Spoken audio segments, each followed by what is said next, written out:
Beneath a star grown old and sallow, Cadia burned.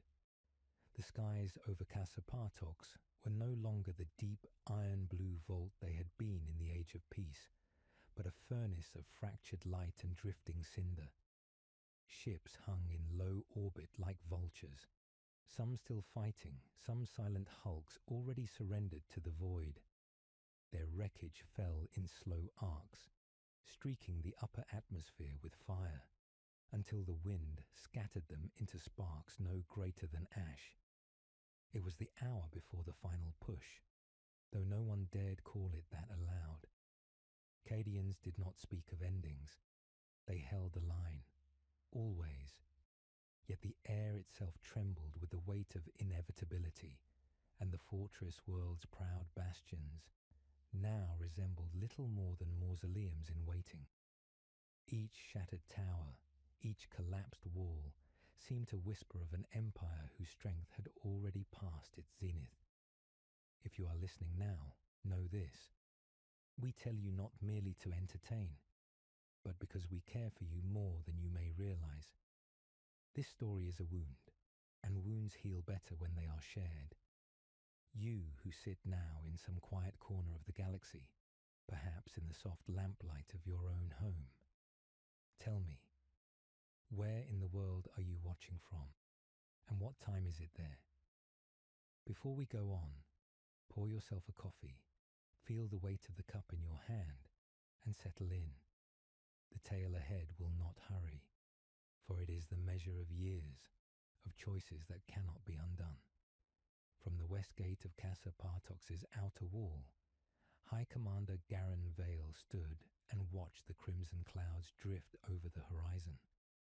Below him, the city's avenues ran in straight, military-perfect lines, now broken by craters and choked with rubble.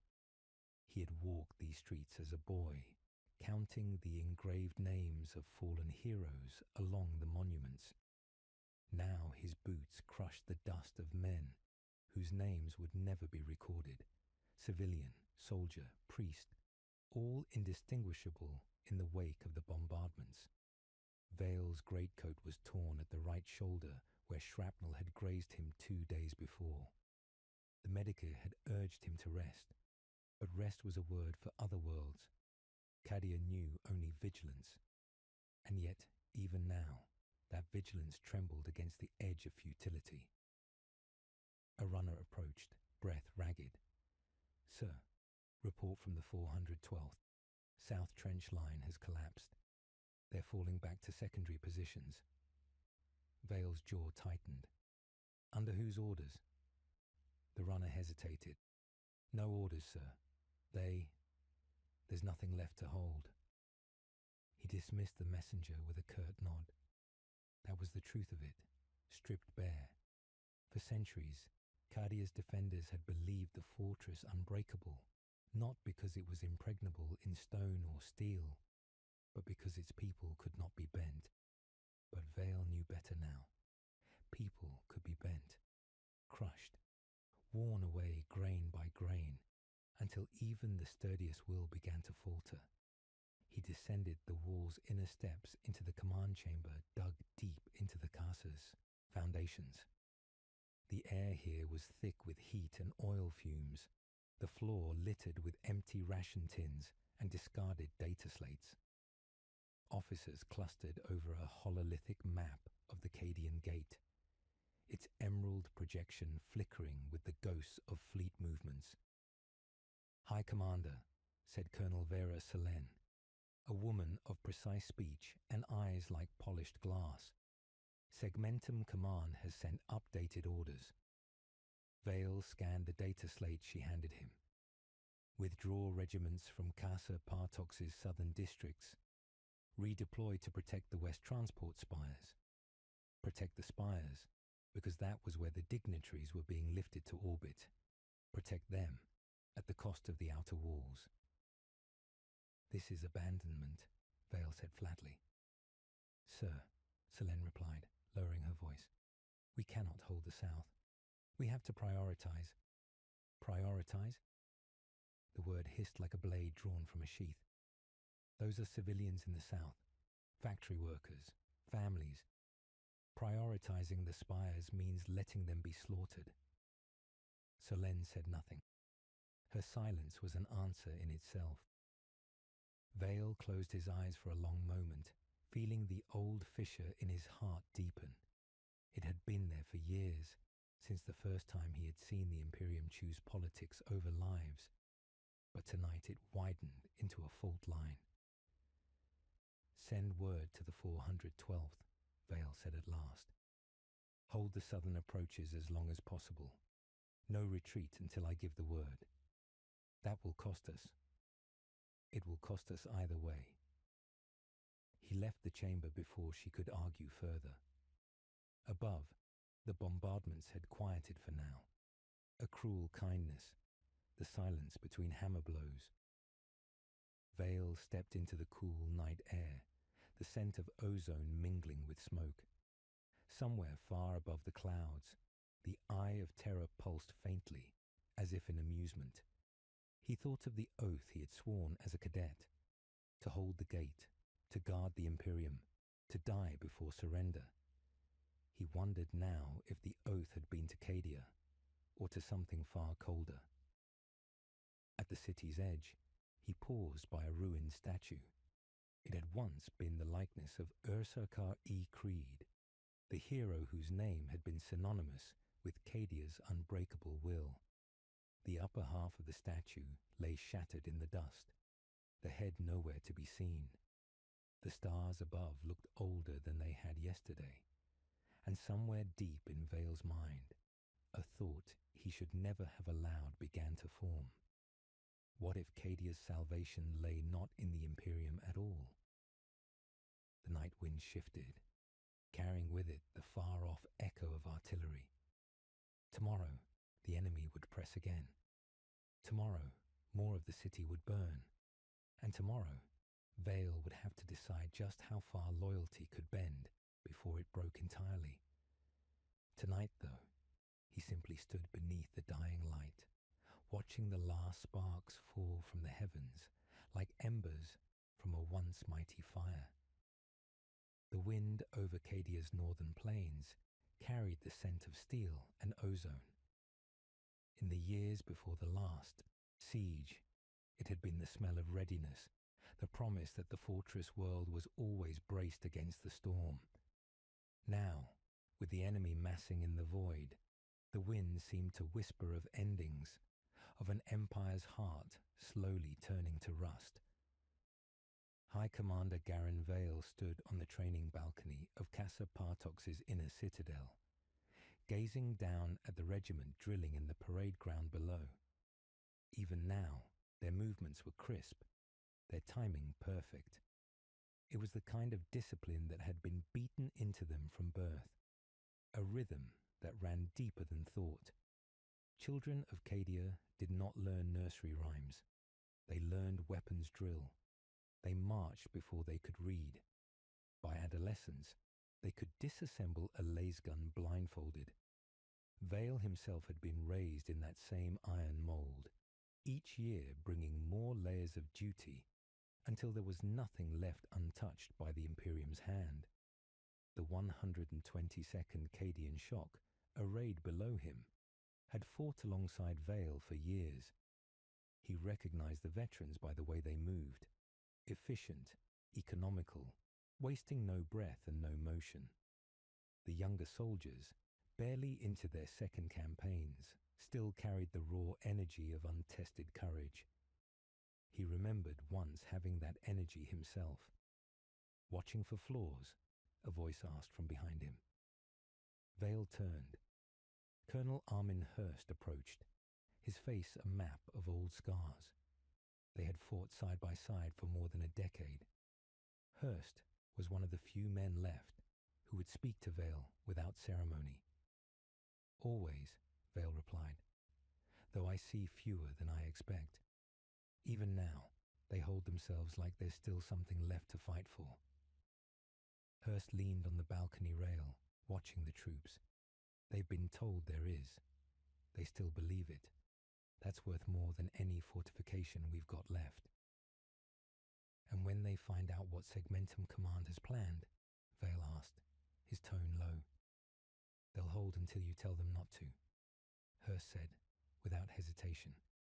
"That's what scares me. They trust you more than they trust the throne." The words settled heavy between them. Trust was a currency, and on Cadia it had been spent too freely for too long. Below, the drill came to an end.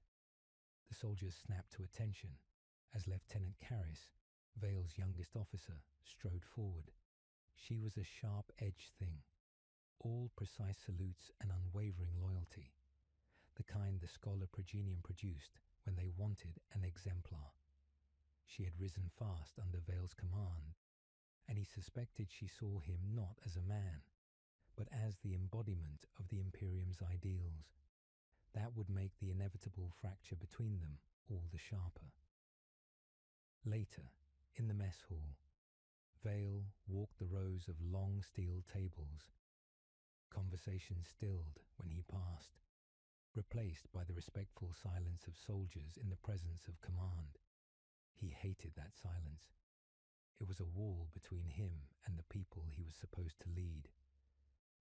Near the rear of the hall, he stopped beside a table where a handful of off-duty troopers were cleaning their gear.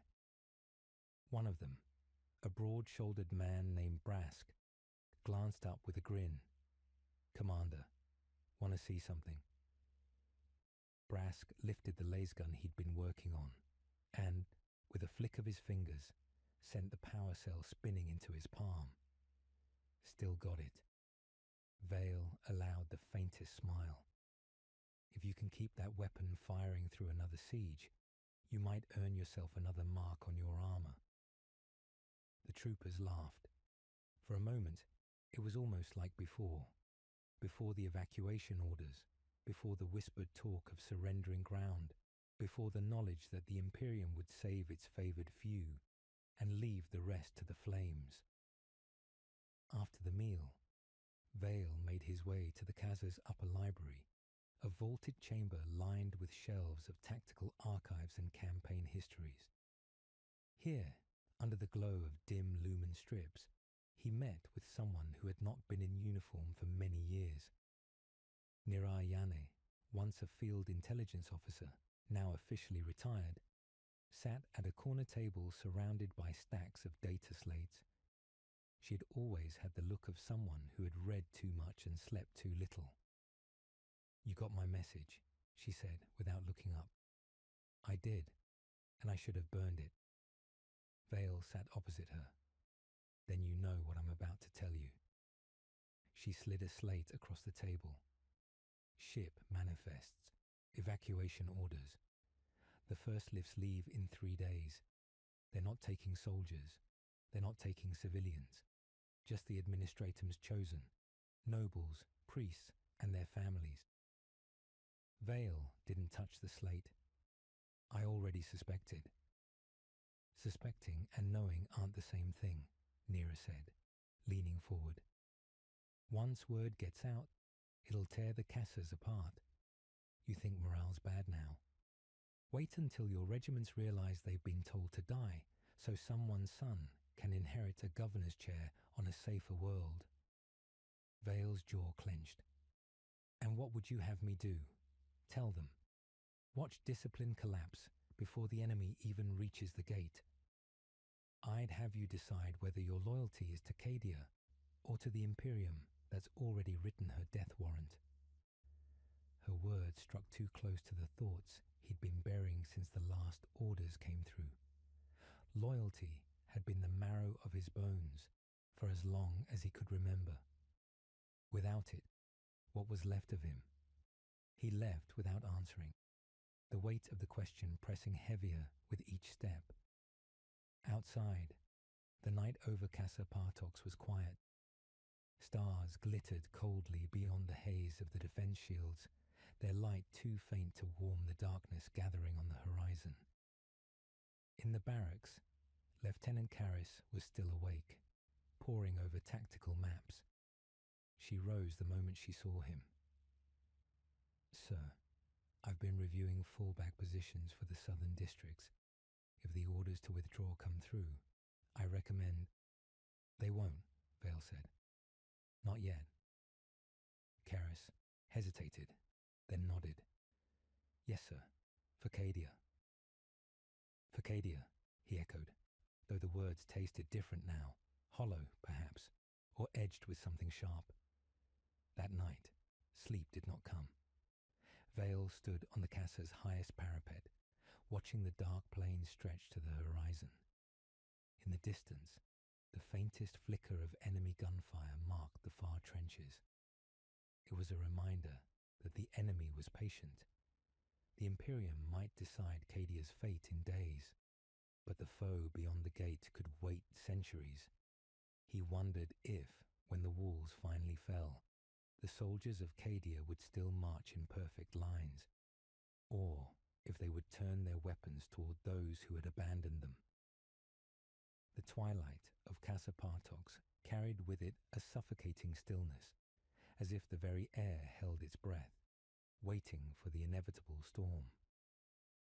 Beneath the towering walls of the fortress city, shadows stretched long and restless, creeping into the alleys and council chambers alike.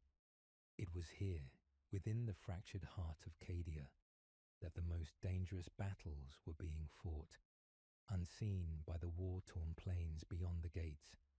High Commander Garin Vale stood alone in the war room, the hololithic map flickering with shifting troop positions. The once solid lines of defence were now a fractured web, stretched thin by the enemy's relentless pressure and the gnawing uncertainty from within.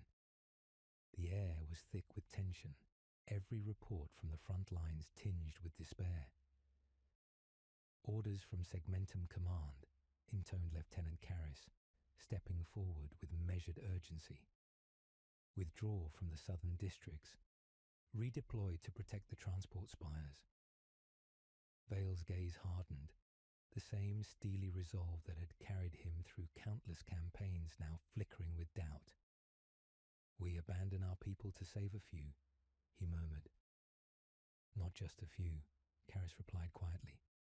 The Administratum's chosen, those whose lives the Imperium values above all. The words hung heavy, an unspoken accusation that echoed through the chamber. Outside, the city's citadels and casas were fractured by whispered rumours. Secret convoys laden with precious relics and dignitaries slipping away under the veil of night. A simmering unrest stirred among the ranks. Whispers of betrayal wove through the soldiers' mess halls and barracks like poison, corroding the iron discipline Cadia was famed for. Colonel Vera Solen, standing by the window, spoke softly, yet with fierce conviction. This is more than a tactical retreat.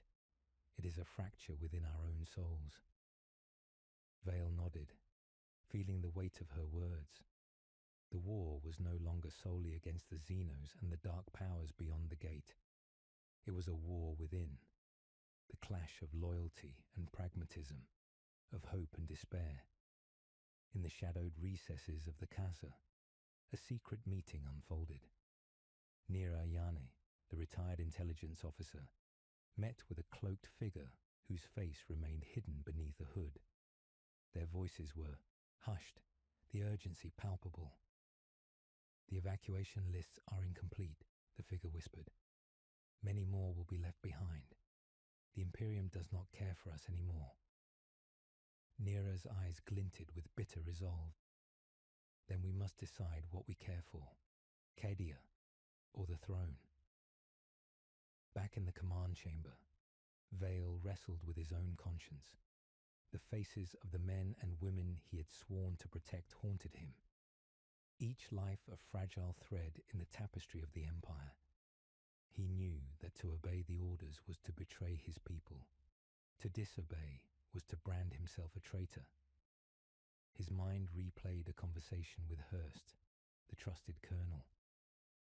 When loyalty breaks, what remains to hold us together? Hurst had asked. The question echoed louder now than ever. As night deepened, Vale sought solitude on the Casa's battlements. The stars overhead burned cold and distant, indifferent to the fate of worlds. Somewhere far beyond, the eye of terror pulsed like a malignant heartbeat, a reminder of the chaos encroaching on all that was ordered and just. Vale closed his eyes and breathed deeply, the bitter wind carrying the scent of smoke and loss.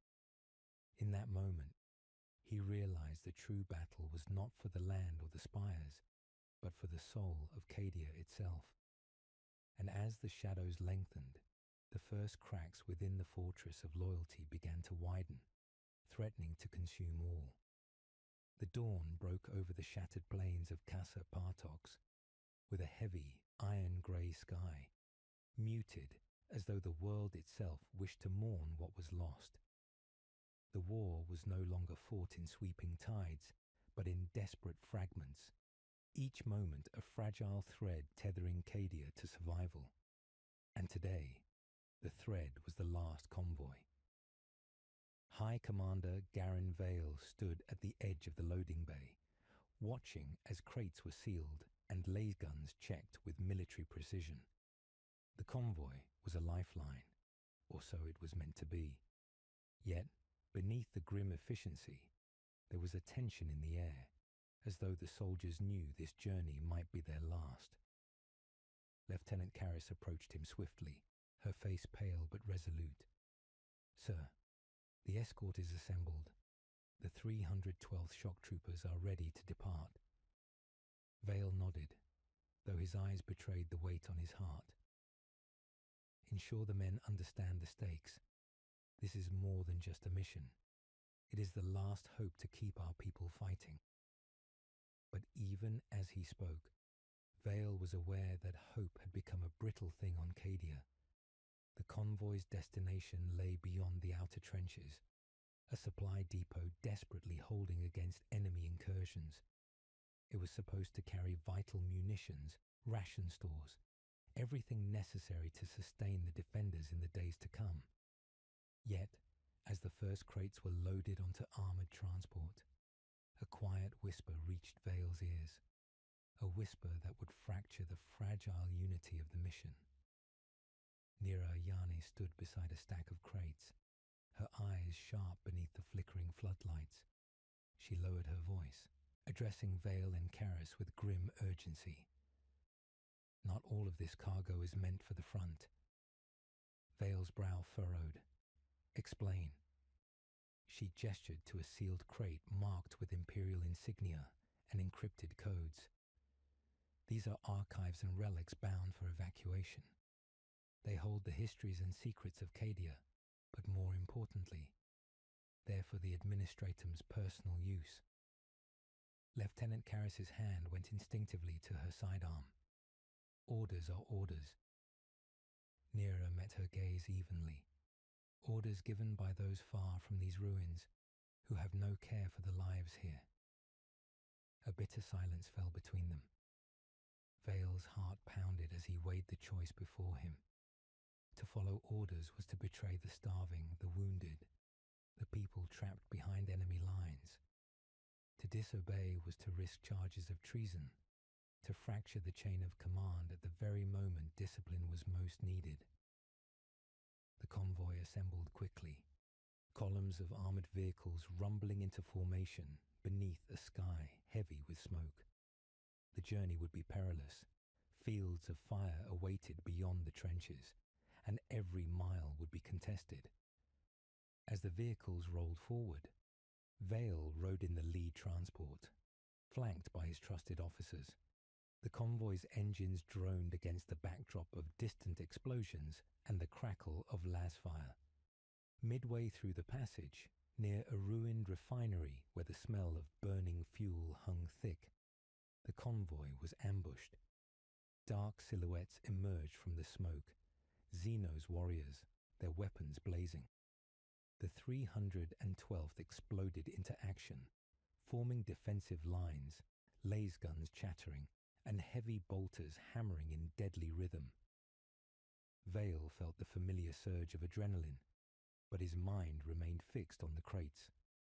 Amid the chaos, a junior officer rode up to Vale's transport, breathless. "Sir, we've secured the perimeter, but those crates, they're a liability." They're drawing fire. Vale glanced toward the rear transports, where several crates marked with the administratum seal sat exposed. His jaw clenched. The men need those supplies. And the relics, if lost, the truth of Cadia dies with us. Lieutenant Karras pulled him aside later, voice low and urgent. Commander, if we're honest, those crates are not for the front lines. They're a distraction. Should we not redirect those resources to the wounded and civilians instead? Vale hesitated, the internal conflict cutting deep. The logic was clear, but to act would be to defy Imperial command openly. The seeds of betrayal, of choice, were planted here. The convoy pressed on, its pace slowed by the ambush and the weight of its burden.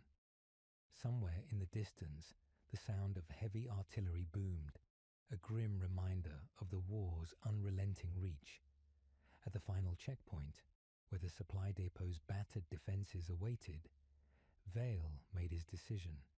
He ordered the crates containing the relics and archives to be offloaded and concealed, instructing a small detachment to guard them, away from the front's chaos.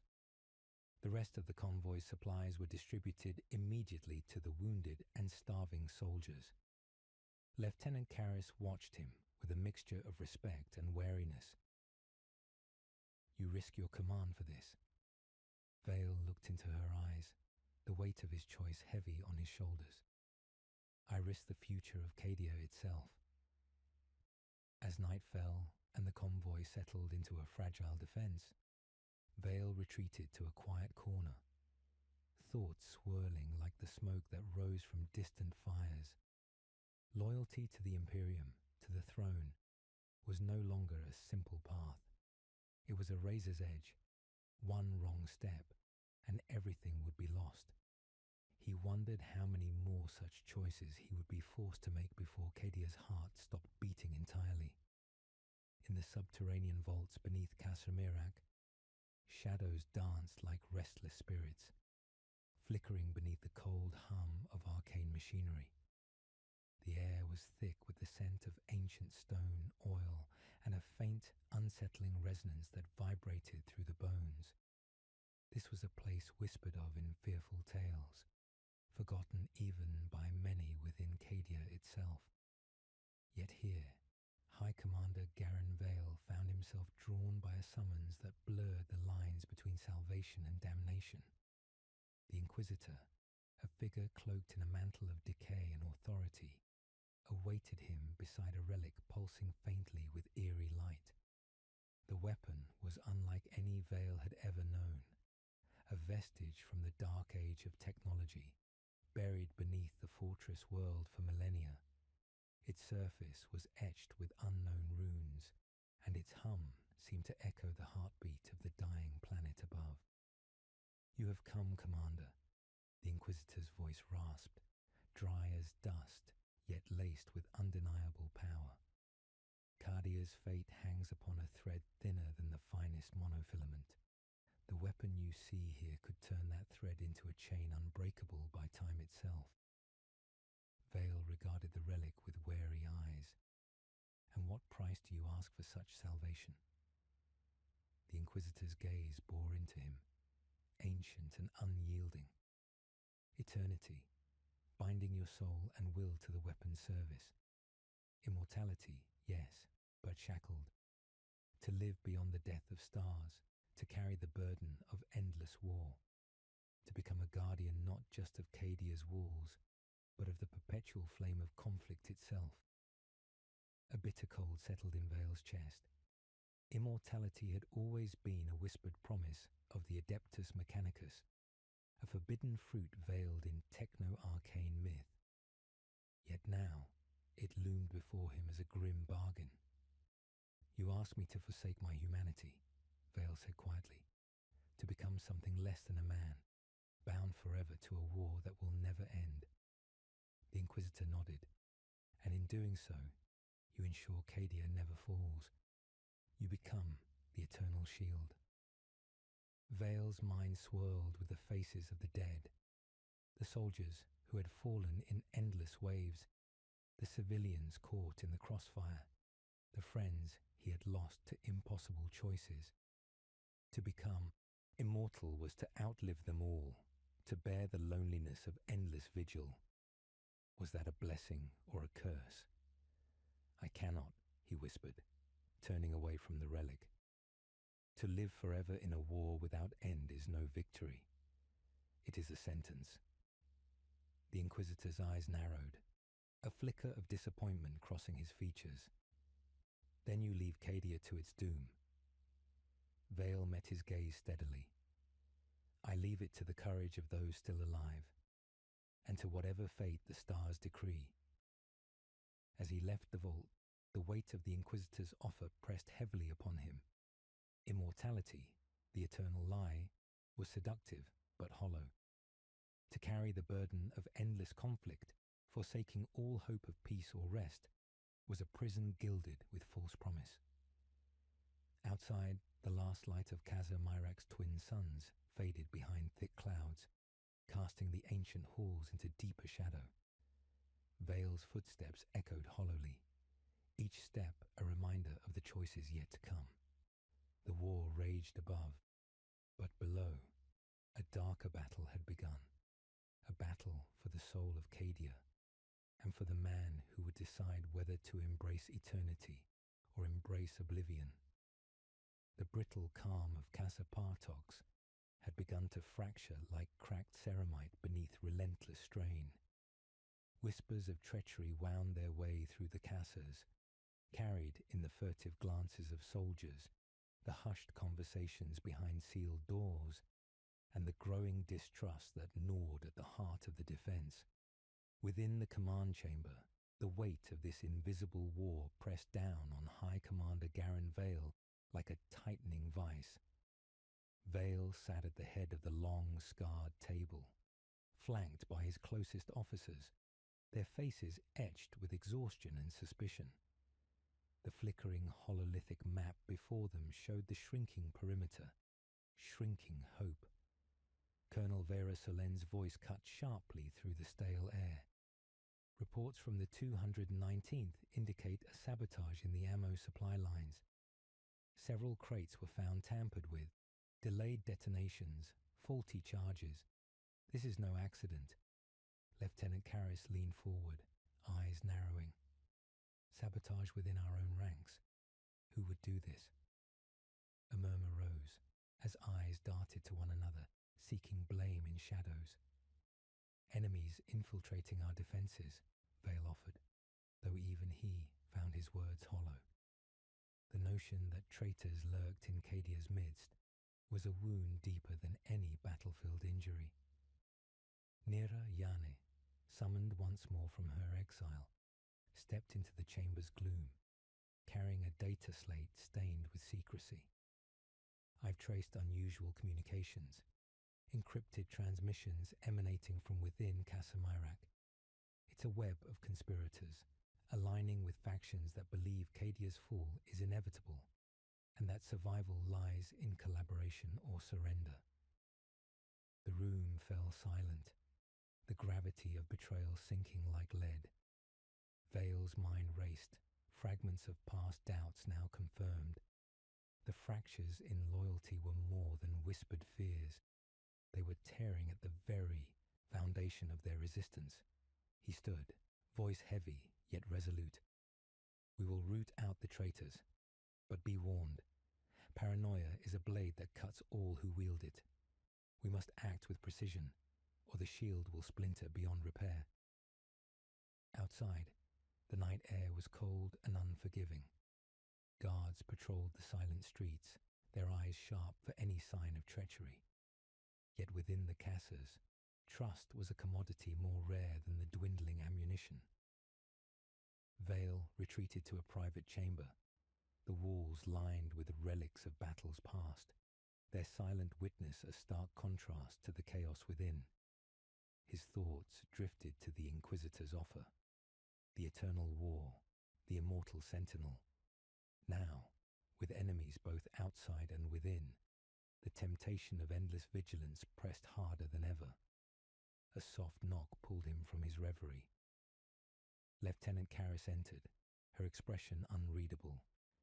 "Commander, there is someone you need to see. A defector. Claims knowledge of the conspiracy." Vale nodded slowly. "Bring them to me." As the door closed behind her, Vale allowed himself a breath, a fleeting moment of fragile hope.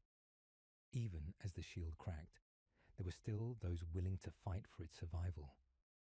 But in the shadows, deeper betrayals stirred, and the line between ally and enemy blurred until it almost vanished.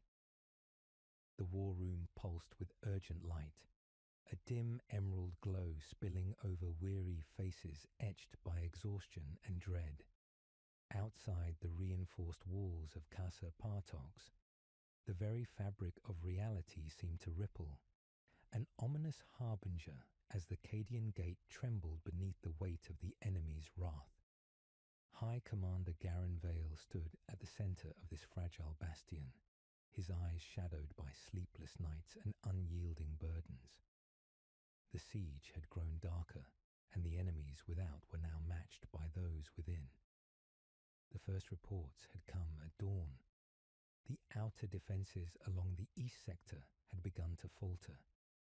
The tyrannid bioforms, monstrous and relentless, poured through breaches with unholy fervour, their acidic spittle burning through ceramite and flesh alike. The ground itself seemed to shudder beneath their advance, as if the planet fought alongside its defenders. "Commander," Lieutenant Karras's voice cut through the heavy silence, "the 217th Shock Troopers have been overrun. Retreat orders have been issued, but many have refused to fall back." Vale's jaw tightened. "Hold the line at all costs. No ground is to be ceded without my command." Yet, beneath the orders, a deeper turmoil churned. Whispers of dissent and fear festered within the ranks. Some questioned the wisdom of sacrifice when the Imperium's aid seemed as distant as the stars themselves. Colonel Vera Solen approached, her expression grim. "We've intercepted transmissions, fragments of rebel communication within the city. Some officers have been implicated in attempts to sabotage our efforts." Vale's eyes flicked to the hololithic map, the glowing red zones of enemy incursions spreading like wildfire. "How deep does the rot go?" "Deep enough to threaten our entire defense," Solen answered. "We must act swiftly, but discreetly. Panic could be worse than any Xeno's blade." As the day wore on, the tension grew palpable. Soldiers tightened their grips on weapons, eyes darting to comrades with newfound suspicion. The fortress, once a symbol of unwavering strength, now felt like a crucible cracking under heat. In the command chamber, Vale wrestled with the impossible. Every decision risked lives. Every hesitation invited destruction. His thoughts turned to Nera Yane's defector. Had the whispers of conspiracy found fertile ground within the ranks? If so, betrayal might be as lethal as the tyrannid swarm. The sky outside darkened, heavy with storm clouds that seemed to mirror the tempest within the casas. Vale stepped onto the battlements, watching as the distant horizon flared with the fires of battle. The stars above appeared cold and indifferent to the fate of a world fighting for survival. A sudden explosion rocked the eastern wall, sending shockwaves through the fortress. The ground trembled beneath Vale's feet, as if Casa Partox itself cried out in agony. "Commander," Karras's voice was urgent behind him. "The gate is breaking." Vale closed his eyes, swallowing the bitter truth. The fortress they had sworn to protect, the heart of the Cadian defense, was beginning to crumble. He turned back inside, voice steely. "Prepare the last reserves. Rally every man and woman. If the gate falls, so too falls the hope of the Imperium." In the shadow of annihilation, Vale faced a choice that would define not just Cadia's fate, but the soul of every soul within its walls. To stand firm was to embrace death. To withdraw was to accept betrayal. And as the gate trembled, the silence before the storm deepened, a prelude to the reckoning to come. The air in Casa Partox was thick with smoke and despair, a choking haze that seeped into the bones of every soldier still standing within its battered walls. The once unyielding fortress now groaned beneath the relentless assault, its ancient stones cracked and bleeding the memories of centuries.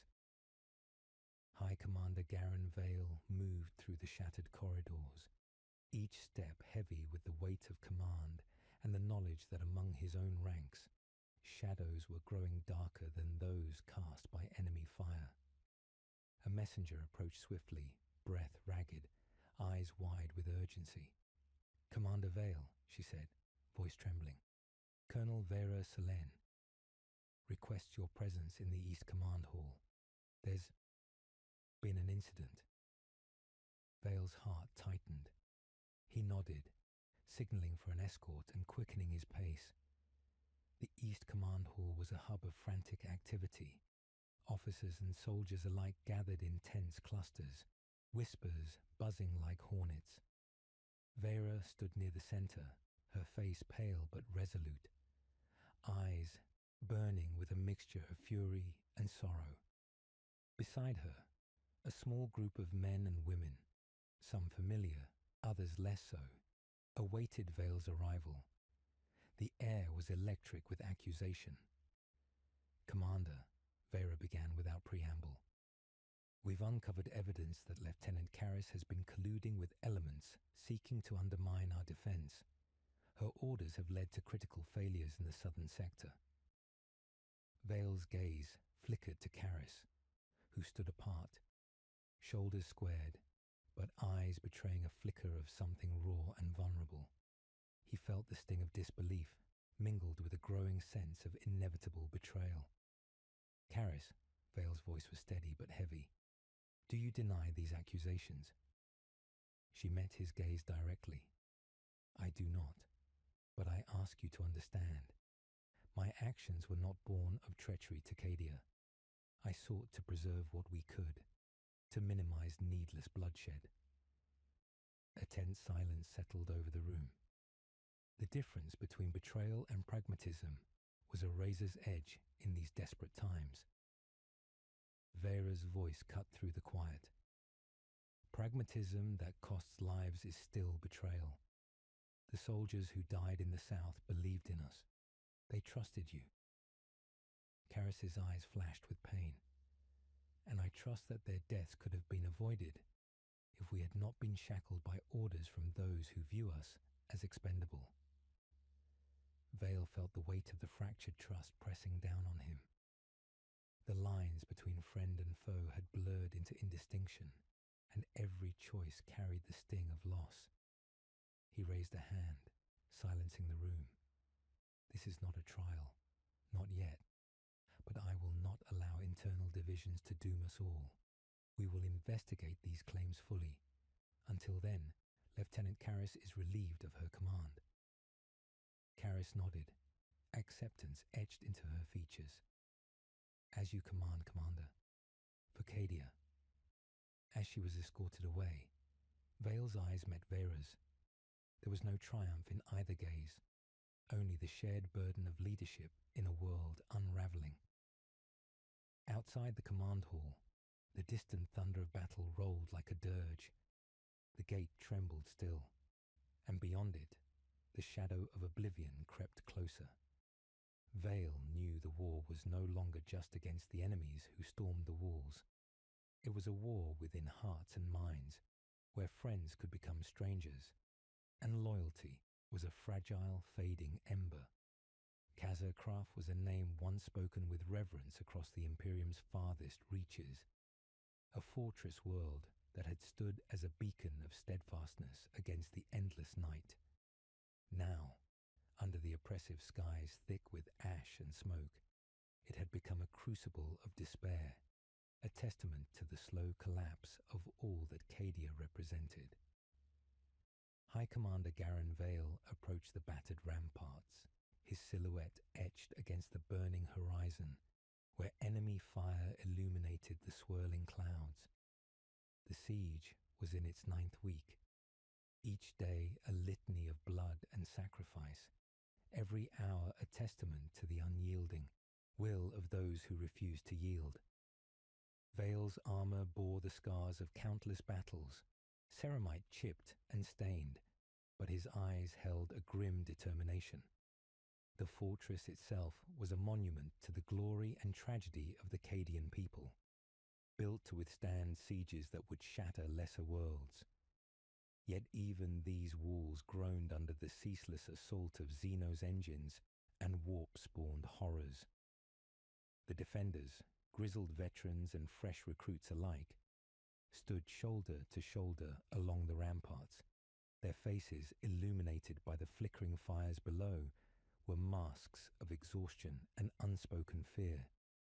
Vale moved among them, speaking softly, offering words of encouragement that felt fragile against the backdrop of ruin. "Hold the line," he urged. "Cadia's fate depends on each one of you. The Imperium watches, and we shall not falter." His words were met with a chorus of solemn affirmations, but beneath the surface, doubts gnawed relentlessly. The supply lines had been severed weeks before. Ammunition was rationed with brutal efficiency. Hope, once a shining flame, now flickered precariously. In the war room, reports came in. Frontline positions overrun, enemy breakthroughs, units cut off. Lieutenant Caris, recently reinstated after investigations cleared her name of sabotage, stood by Vale's side. Though her return was met with quiet relief, the scars of suspicion lingered like shadows between them. "Enemy forces massing at the eastern gate," Caris reported. "Their biomorphs are adapting faster than our countermeasures can respond." Vale nodded grimly. "Deploy the last reserves there. Use every artillery shell. We cannot let them break through." The battle outside was a brutal symphony of destruction.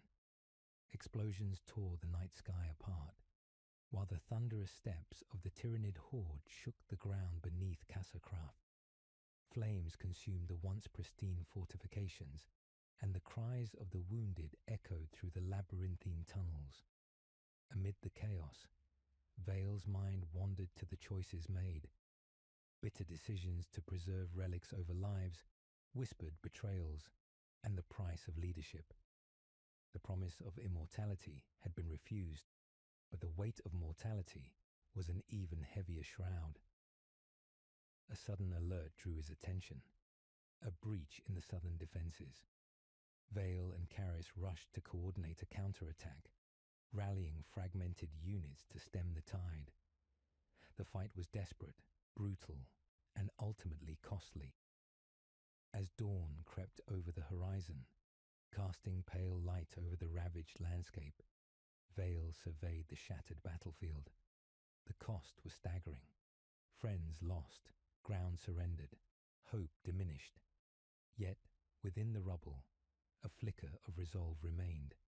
Cadia might fall, but its spirit endured in every soul who stood to face the darkness.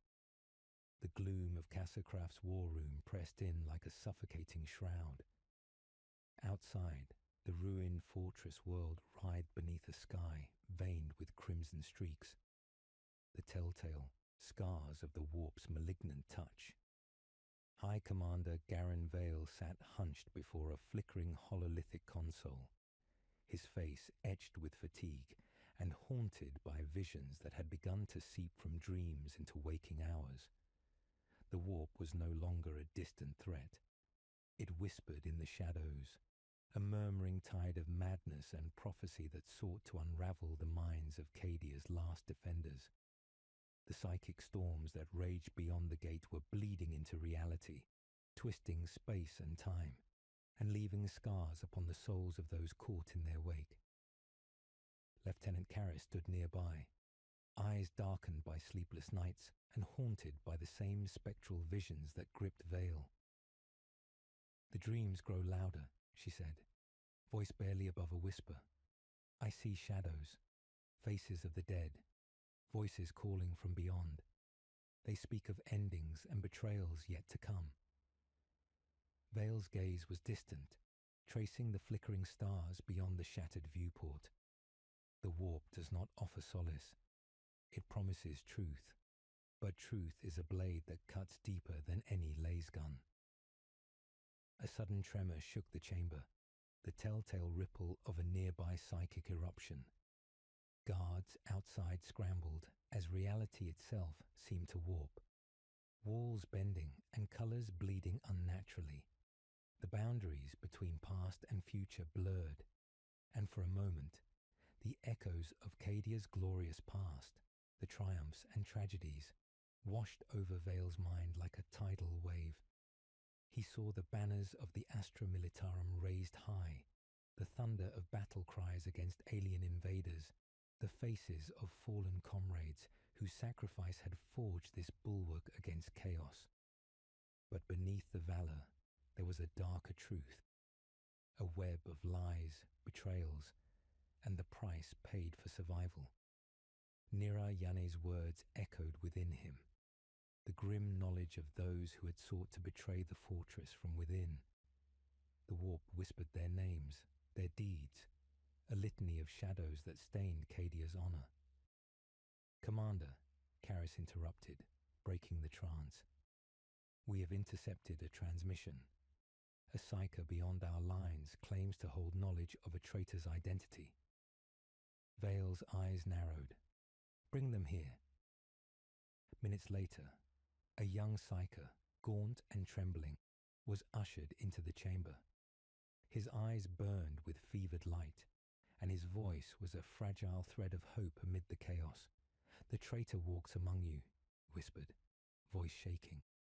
"They wear the mask of loyalty, but their heart is bound to the enemy.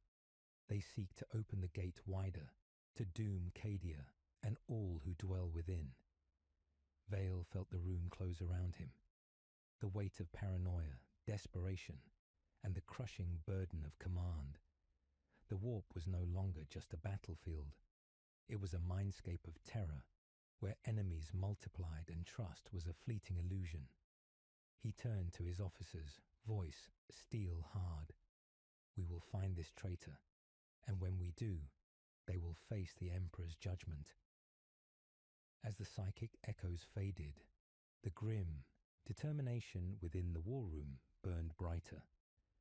The battle for Cadia was no longer just a fight for land or lives.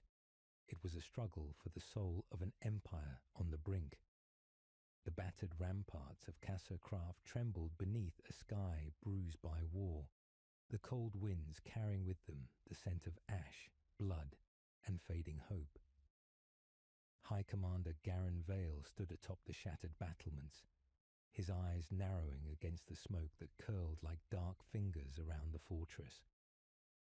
The Cadian gate, once a symbol of unyielding strength, now bore the weight of unrelenting siege, its once impenetrable defences splintering under the assault of Xenos and traitors alike. Within the command chamber, a sombre stillness reigned. The flickering hololithic displays cast eerie shadows across the faces of officers, whose exhaustion was etched deep in every line and scar. The truth was undeniable. The gate was cracking. The enemy's relentless advance, aided by those who had turned their blades inward, was eroding the fortress's heart. Lieutenant Karis stood by Vale's side, her usual resolve tempered by weariness. "The southern wall is breached in multiple sectors. Enemy forces have poured in and overwhelmed our defences." Vale's voice was steady, but beneath the surface, the weight of command pressed like a crushing tide. "How many holdouts remain?" "Too few," Karis replied grimly. "Reinforcements are scarce. Morale is fractured." From the shadows, Nira Yane emerged, her eyes reflecting a dangerous knowledge. "The conspiracy runs deeper than we feared," she said softly. "Several officers have been compromised, feeding information to the enemy. their sabotage hastens the gate's fall. Vale's gaze hardened. Then we must root out the traitors before their poison consumes us all. A tense silence followed, broken only by the distant rumble of artillery and the anguished cries of the dying. The fortress was a maelstrom of chaos and despair, yet in its heart a stubborn defiance burned. Vale turned to his commanders. We will consolidate what forces remain at the inner gate. Every man, every weapon, every last breath. We will make our stand there. Outside, the roar of battle grew louder. Explosions tore through the night, and figures clad in the twisted armor of Xenos warriors slipped through shattered defenses. The enemy was at the gates, and the gates themselves were fracturing. As Vale prepared to lead the desperate counterattack, his thoughts flickered to the cost. The sacrifices already made, the friends lost, the empire teetering on the brink.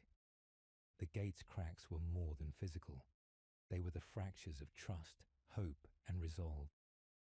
With grim determination, Vale raised his voice above the din. For Cadia, for the Imperium. A chorus of fierce cries answered him, a last defiant stand against the gathering darkness. The gate cracked, but the spirit of Cadia had not yet broken. The air inside the shattered command chamber was thick with the acrid sting of burnt promethium and the weight of unspoken despair. Outside, the relentless storm of war battered Casa Craft. The once mighty fortress world, now a shattered husk, bleeding light into the encroaching darkness. High Commander Garen Vale stood alone before the flickering hollow projection of the Cadian gate, its fractured image a reflection of his own fractured soul. Days ago, the gate had cracked, splintered beneath the combined fury of Xeno siege engines and the insidious poison of betrayal from within. The defenders were pushed to the brink, clinging to the thin line between survival and oblivion. Yet in this abyss, a shadow stirred, an offer that would redefine the meaning of sacrifice and eternity. The door hissed open, and the Inquisitor stepped inside, cloak billowing like a shroud of forgotten secrets. His eyes gleamed with a cold, ancient light. "High Commander," he intoned, voice resonant as the vaults of forgotten temples, "the time has come to decide the fate of Cadia, and your own." Vale met the gaze without flinching. "I have faced death in every form this war has conjured. Speak your terms." The Inquisitor moved forward, producing a relic unlike any other, a crystalline device humming with a strange energy, inscribed with symbols that shifted and writhed like living things. This is the Catan of Aegis, forged in the lost forges of the Dark Age.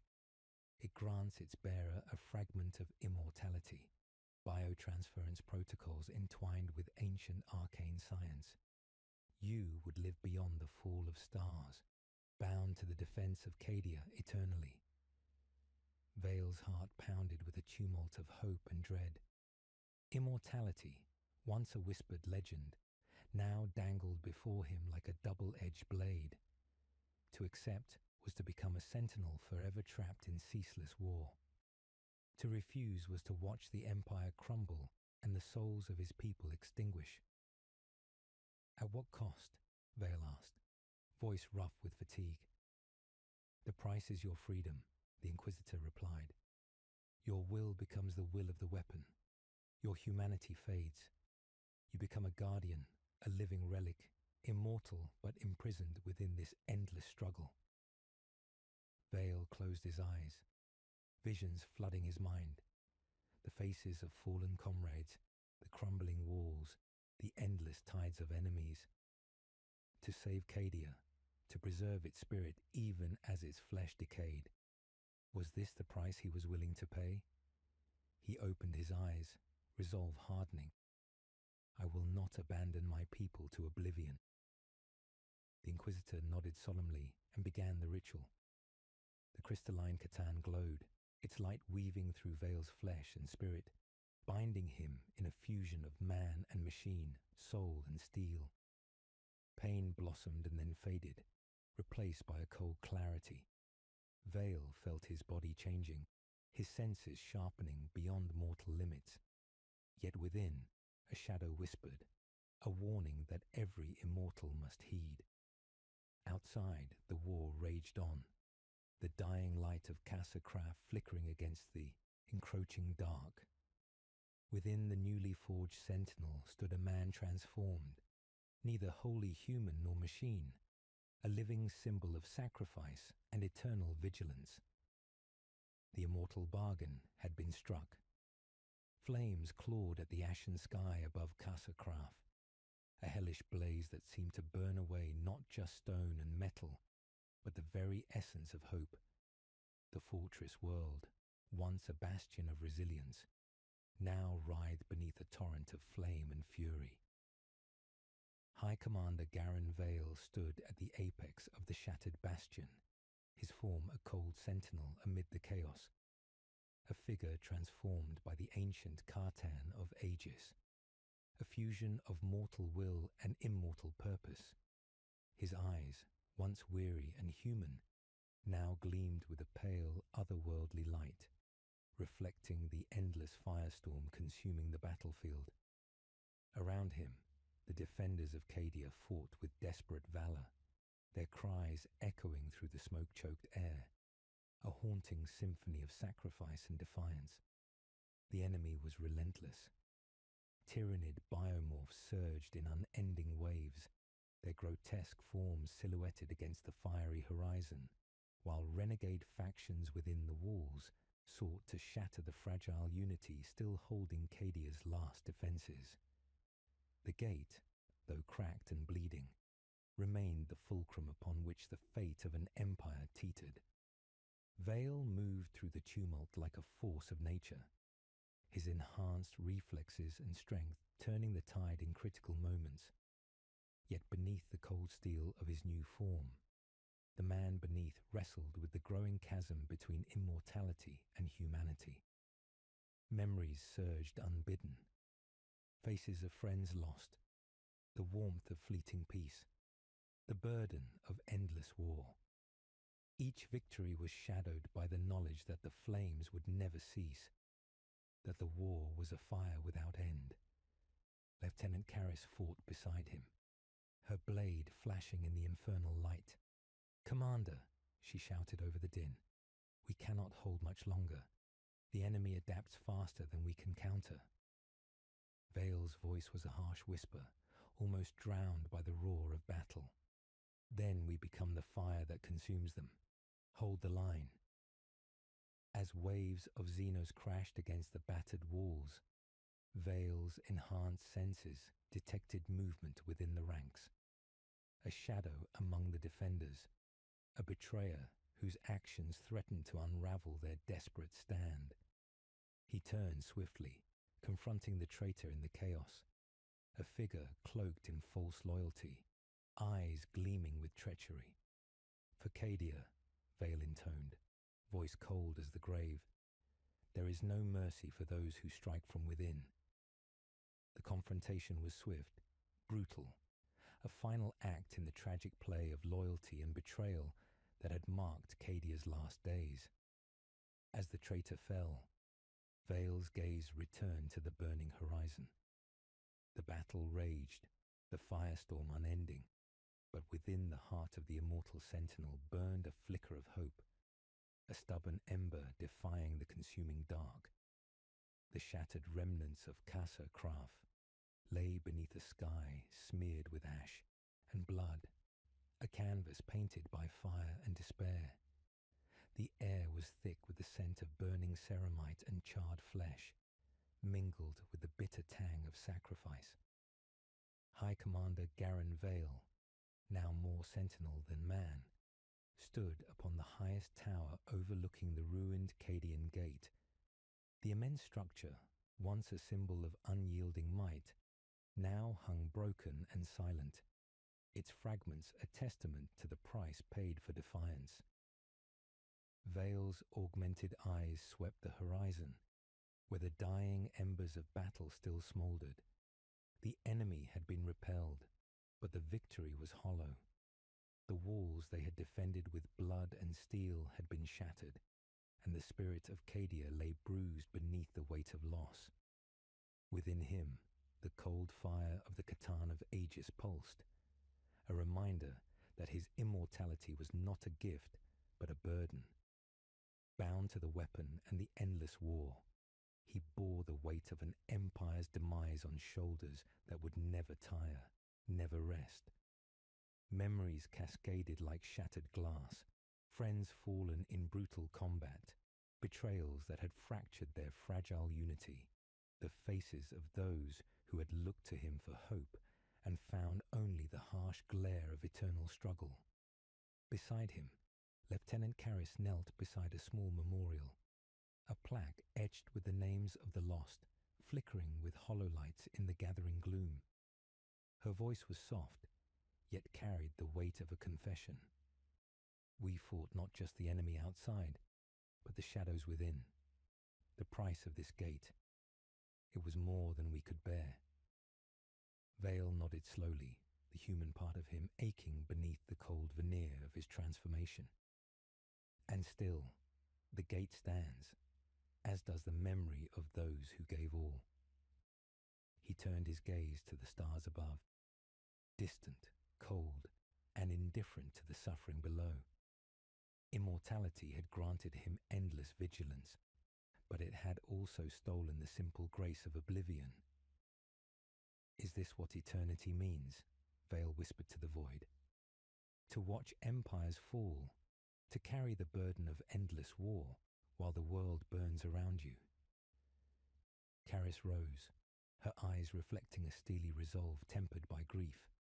Perhaps immortality is a curse, but it is also a promise that we remember, that we endure.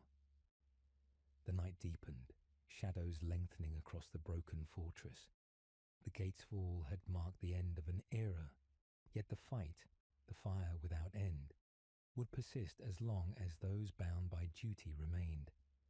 Vale clenched his fist, feeling the pulse of the Catan within, a heartbeat eternal and unyielding.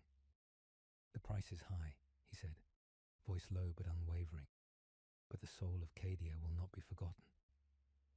And beneath the ashes and echoes, a new resolve was born, a silent vow to carry the flame through the endless night.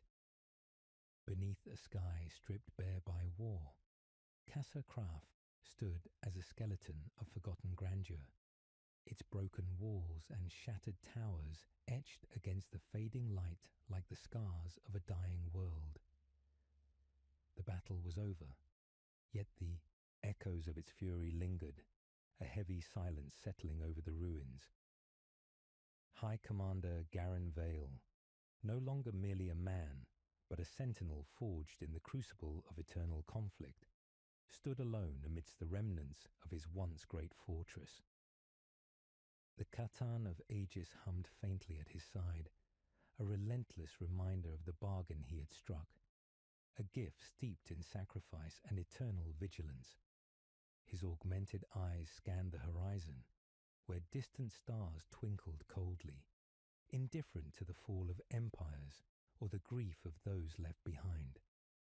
Vale's thoughts drifted like ashes on the wind, memories flickering through his mind's eye. Faces of comrades lost to the endless wars, the bitter betrayals that had cleaved their unity, and the countless battles that had worn away the fragile hope they once clung to. Immortality had spared his body, but at the cost of countless sunsets never seen, moments of peace forever out of reach. The ghosts of Casa Partox and Casa Kraf whispered in the silence, a litany of sacrifice, loyalty, and sorrow.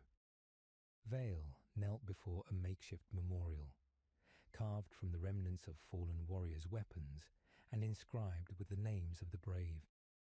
His hand rested lightly on the cold metal, a silent vow echoing in the depths of his soul.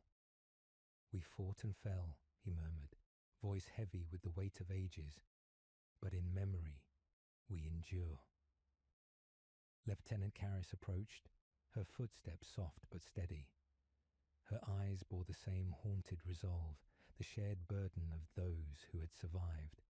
The Imperium will remember Cadia's sacrifice.